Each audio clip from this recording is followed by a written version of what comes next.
அவர் ஆட்சிக்கு வந்தாருன்னா கஞ்சாவை மருத்துவத்துக்கு பயன்படுத்துவாராம். யோ கொஞ்சமாச்சும் அறிவோட பேசுங்க. மருத்துவத்துக்கு பயன்படுத்துறதுக்கு தான் இன்னைக்கு இந்தியாவில கஞ்சா உபயோகிக்கிறான். ஆனா அது எல்லாம் தெருல இன்னைக்கு வருது. அதனால பிரச்சனையே. அப்ப நீங்க இலவசமா மருத்துவத்துக்கு பயன்படுத்துற கொஞ்சோண்டு இருக்கிற கஞ்சாவே இவ்வளவு பிரச்சனை வருதுன்னா அது நீங்க கஞ்சா விளைவிச்சுக்கோ, ஆனா மருத்துவத்துக்கு மட்டும் தான் பயன்படுத்த எப்படி பாப்பீங்க? ஒரு வீடா பேசியமான கதவு தெரியும். ஹலோ சார், நீங்க இந்த வீட்டுல கஞ்சா பயன்படுத்துறீங்களா, மருத்துவத்துக்கு தான் பயன்படுத்துறீங்களா, காமியே பார்ப்போம். ரைட், பக்கத்து வீட்டுக்கு போ, கேளு, இப்படியே கேட்க போறீங்க? ஏங்க மூளைங்கிற ஒரு அரசியல்வாதிக்கு குறைஞ்சபட்ச மூளை வேணுங்க.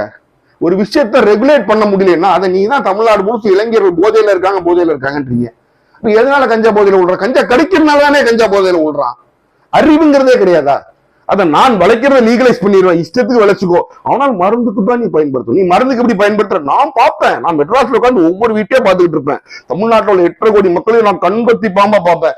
ஒருத்தர் அப்படி கஞ்சா வேற இடத்துக்கு பயன்படுத்த அது கொத்தா புடிச்சிட்டு எப்படி பண்ண போறீங்க?